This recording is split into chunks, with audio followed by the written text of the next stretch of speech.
দেখে দেখে রাখবো, সেটা আরে লড় বানালে কি দূর বাবা। এই যে ঘুরা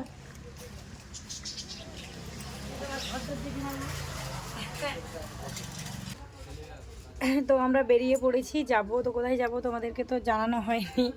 তো এখন আমি আসছি আমার রাধা মাধবের কাছে প্রণাম করার জন্য। আমি যাচ্ছি আমার মাকে নিয়ে কটকে, মায়ের স্ট্রোক হয়েছিল, তো তোমরা তো জানো মায়ের শরীর ভালো নয়, তো মাকে দেখাতে নিয়ে যেতে হবে। আর টিকিট আমাদের অনেক দেরিতে কনফার্ম হয়েছিল, যার জন্য একটু দেরি হয়েছে। তো যাই হোক, ওদিকে আমার দামোদর ব্রতটাও কমপ্লিট হয়ে গেছে। চলো তোমরা আমার সাথে থাকো, কারণ দুজন যাচ্ছি। তো ওখানে আমার আত্মীয় আছে, ওদের বাড়িতে থেকেই সমস্ত চেক আপ চলবে।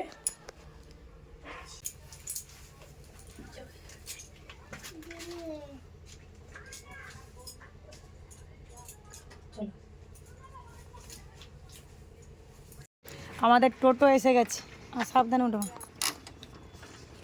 বাবা, সাবধানে থাকবো। বর্দি ঘরে সব বাচ্চা টাচ্চা লক্ষ্য রাখবো, সব ব্যাগগুলো তুলে দাও, সাবধানে থাকবো। আগে পূজাটা আমরা চলে যাচ্ছি সবাই। আর কটক